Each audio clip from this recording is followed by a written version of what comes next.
Hello everyone, teaching संस्था में आप एक बार फिर से स्वागत है।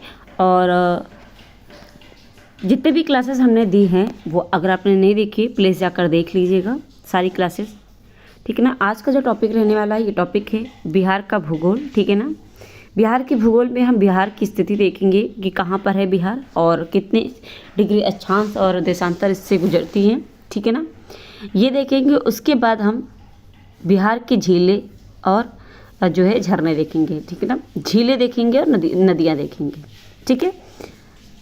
तो सबसे पहले देखा जाए तो बिहार है कहाँ पर आपका, तो ये आपका गोलार्ध है। गोलार्ध के बीचों बीच से 0 डिग्री रेखा जाता है, ठीक है ना। गोलार्ध के बीचों बीच से 0 डिग्री रेखा जाती है, जिसे आप विषुवत रेखा या भूमध्य रेखा के नाम से जानते हैं, ठीक है। फिर आपका बीचों बीच से देशांतर रेखाएं गुजरती है, जो कि आपका 1 मिनट बीचों बीच से एक रेखा गुजरती है, जिसे आप 0 डिग्री देशांतर कहते हैं। अगर देखा जाए तो ये आपका ये पश्चिम का हो गया और ये आपका पूर्व का हो गया। अगर ऊपर से नीचे देखा जाए तो ये गोलार्ध जो हो गया ये दक्षिण हो गया, ये उत्तर हो गया। तो जो भारत है आपका यहाँ पे स्थित है, तो आपका भारत किस में आएगा, तो इस एरिया को हम दक्षिण यानी उत्तर पूर्वी गोलार्ध कहते हैं, ठीक है। तो भारत हमारा उत्तरी पूर्वी गोलार्ध में है, तो उसी हिसाब से बिहार कहाँ पे हो जाएगा, तो बिहार जब भारत का ही पार्ट है तो बिहार भी आपका गोलार्ध के उत्तरी पूर्वी भाग में स्थित है, ठीक है ना। ये बात आपको समझ में है। उसके बाद अब हम देखेंगे कि ये आपका बिहार है और बिहार से जो बिहार का जो सबसे जो है पश्चिमी जो भाग है जिला है वो है पश्चिमी चंपारण। जो सबसे पूर्वी जिला है वो कटिहार है, सबसे दक्षिणी जिला गया है और सबसे पश्चिमी जिला ये और सबसे यहाँ पे ये सबसे उत्तरी जो जिला है ये पश्चिमी चंपारण है और सबसे पश्चिमी जो जिला है ये कैमूर है, ठीक है। ये बात समझ में आ गई। उसके बाद देखें तो आप यहाँ देख सकते हैं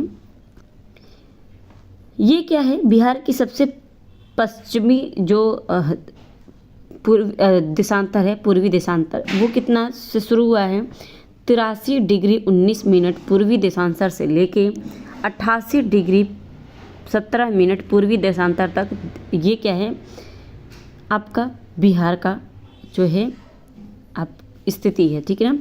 उत्तरी की बात करें, उत्तरी अक्षांश की, तो जो है 24 डिग्री 20 मिनट 10 सेकंड उत्तरी अक्षांश से लेके 27 डिग्री 31 मिनट 15 सेकंड उत्तरी अक्षांश तक आपका बिहार स्थित है। तो ये पूर्वी और देशांतर का स्थिति देख लिया आपने। उसके बाद हम देखेंगे यहाँ पे देखें तो बिहार का जो क्षेत्रफल है, बिहार क्षेत्रफल की दृष्टि से भारत का 12वां जो है राज्य है, ठीक है ना। लेकिन जम्मू और कश्मीर के पुनर्गठन के बाद ये क्या हो गया है, सबसे बड़ा बिहार जो है क्षेत्रफल की दृष्टि से 12वां कब, जम्मू कश्मीर के पुनर्गठन के बाद सबसे बड़ा 12वां राज्य बन गया है, ठीक है ना। राज्य एवं केंद्र शासित प्रदेशों में अगर बात करें समग्र रूप से, तब ये 13वें नंबर पे आ जाएगा, क्योंकि लद्दाख केंद्र शासित प्रदेश को शामिल करने के बाद, ठीक है ना।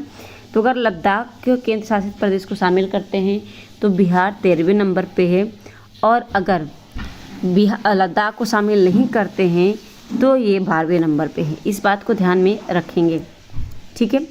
अब हम बात करते हैं झील, जलप्रपात और कुंड बिहार के, तो इसे हम मैप के थ्रू देखेंगे ताकि आपके लिए आसान हो पढ़ने में, ठीक है ना। तो ये आपका बिहार है और बिहार में देखें तो सबसे पहले हम इधर से देखेंगे, बेगूसराय। आप देख रहे होंगे बेगूसराय में क्या है, प्रथम रामसर आर्द्र भूमि जो बिहार का है उस क्या है कांवरताल। तो बिहार का पहला रामसर साइट यानी आर्द्र भूमि ये किस झील को कहते हैं, तो ये कांवरताल को बनाया गया, ठीक है ना। कांवरताल ये है कहाँ पर, बेगूसराय में, ठीक है ना। कहाँ पर है, फिर आपका यहाँ पे देखेंगे तो ये कटिहार है और कटिहार का जो झील है ये है कटिहार में गोगाबिल झील, ठीक है ना। कटिहार में गोगाबिल झील है। फिर नीचे आकर देखेंगे तो ये मुंगेर है, और मुंगेर में ऋषि कुंड, रामेश्वर कुंड, सीता कुंड और लक्ष्मण कुंड, जितने भी रामायण से संबंधित हैं, ठीक है ना, जितने भी कुंड रामायण से संबंधित हैं वो आपके मुंगेर में आ जाएंगे, ठीक है। इस बात को ध्यान में रखेंगे। यहाँ पे आप देख सकते हैं काकोलत है, और काकोलत जो जलप्रपात है ये आपका कहाँ पर है, नवादा में स्थित है, ठीक है ना, नवादा में स्थित है। काकोलत आपका नवादा में स्थित है। फिर आपका यहाँ पे गया है, और गया में आपका तपोवन झील है, जो कि तपोवन जलकुंड है जो कि गर्म है, ठीक है ना। तपोवन नाम भी है और गर्म, दोनों एक बात ही है, ठीक है ना। सबसे गर्म जगह भी गया है, तो झील भी आप जो जल कुंड है ये भी आपका तप वाला ही है, तो तपोवन आपका गया हो जाएगा। फिर यहाँ पे देखेंगे अगर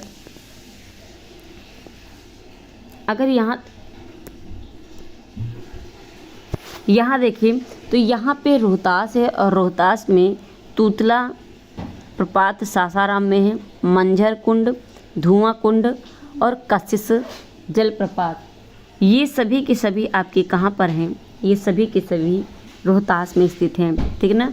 तूतला प्रपात सासाराम में है, मंझर कुंड, धुआं कुंड जलप्रपात ये आपका सासाराम में है, और कशिश जलप्रपात ये सभी रोहतास में स्थित हैं। फिर आपका आता है कैमूर, कैमूर में तलहर कुंड, करकटगढ़ जलप्रपात, ये 2 कैमूर में स्थित हैं, ठीक है ना, ये 2 कैमूर में स्थित हैं।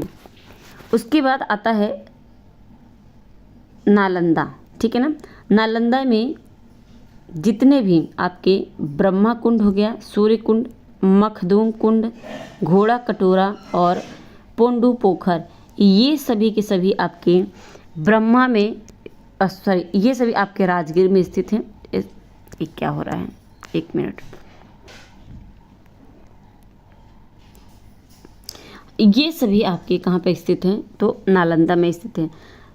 सूर्य कुंड और जो मखदूम कुंड है ये राजगीर में स्थित है, और घोड़ा कटोरा झील और पोंडू पोखर ये नालंदा के राजगीर में ये भी स्थित है, ठीक है ना। तो ये ध्यान में रखेंगे, जो ब्रह्मा कुंड है ये राजगीर का में है, और ये सबसे गर्म कुंड है, ठीक है ना। सबसे गर्म कुंड कौन सा है, ब्रह्मा कुंड, तो ध्यान में रखेंगे।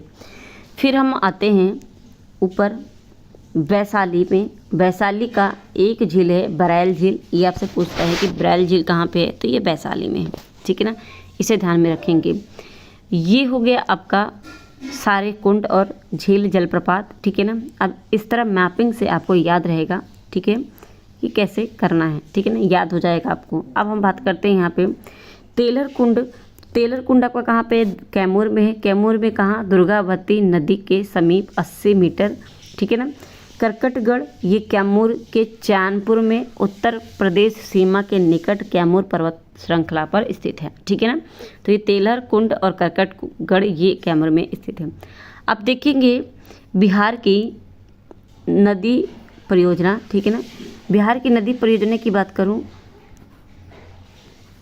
नदी घाटी परियोजना, तो कोसी जल विद्युत परियोजना ये आपका बिहार में स्थित है, भारत और नेपाल कोसी नदी पर, ठीक है ना। कोसी नदी पर बना है कोसी जल विद्युत परियोजना, किसके किसके बीच, भारत और नेपाल के बीच, यानी बिहार में ये लगा हुआ है। सोन परियोजना की बात करें तो सोन नदी आपको यहाँ पे जो है मात्राएं देखने को मिल सकती हैं गलत, तो इसको आप नहीं ध्यान देंगे, सिर्फ आप कंटेंट पे ध्यान देंगे। तो सोन परियोजना सोन नदी पर स्थित है, आप ये जानते हैं, बताने की ज़रूरत नहीं है कि बिहार में स्थित है। गंडक परियोजना की बात करें तो गंडक परियोजना बिहार, उत्तर प्रदेश और नेपाल के तीनों के जो है बीच सीमा बनाता है गंडक परियोजना, ठीक है। बाण सागर परियोजना ये बिहार, उत्तर प्रदेश और मध्य प्रदेश में स्थित है, यानी उनकी सीमा पे स्थित है बाण सागर परियोजना। गंडक परियोजना से 2 नहरें निकाली गई हैं। पहला तिरहुत नहर जो पश्चिमी की ओर जाती हैं, और दूसरा सारण नहर जो पूर्वी की ओर जाती है, ठीक है ना। तो ये 2 नदियाँ आप ध्यान में रखेंगे, नहरें याद रखेंगे गंडक से।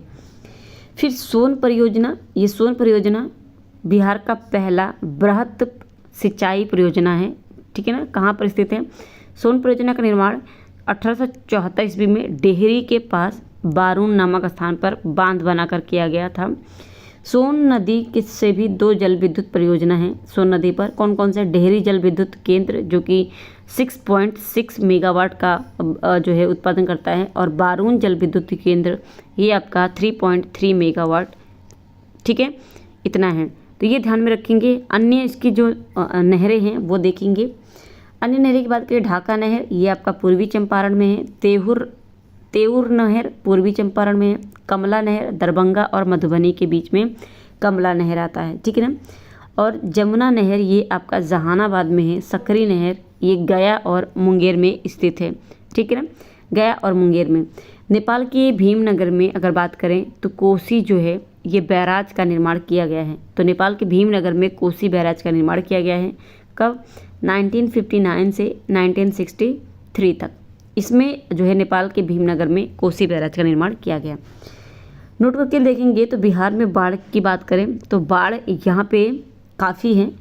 जो क्षेत्र है बाढ़ से प्रभावित 68,800 वर्ग किलोमीटर, राज्य के कुल भौगोलिक क्षेत्र का 94,163 वर्ग किलोमीटर का लगभग 73.06% बाढ़ से ग्रसित होता है बिहार। ठीक है ना, जिसमें 38 जिलों में से 28 जिले बाढ़ से ग्रसित होते हैं, और इन 28 जिलों में से भी 15 जो जिले होते हैं वो सबसे अधिक प्रभावित होते हैं बाढ़ से। ठीक है ना, तो ये पॉइंट्स आप ध्यान में रखेंगे। तो ये थे हमारे बिहार से जल संबंधित झील, जलप्रपात और नदी परियोजना और बिहार की नदी घाटी परियोजना, ये सभी देख लिया। कैसे लगी क्लास कमेंट करके ज़रूर बताइएगा।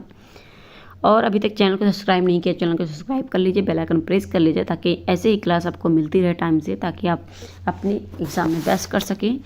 इसके अलावा इस वीडियो को, इस क्लास को ज़्यादा से ज़्यादा लोगों तक पहुँचाइए, सभी लोगों तक पहुँचनी चाहिए। ठीक है ना, मिलते हैं अपने नेक्स्ट क्लास में। आज के लिए इतना ही, धन्यवाद।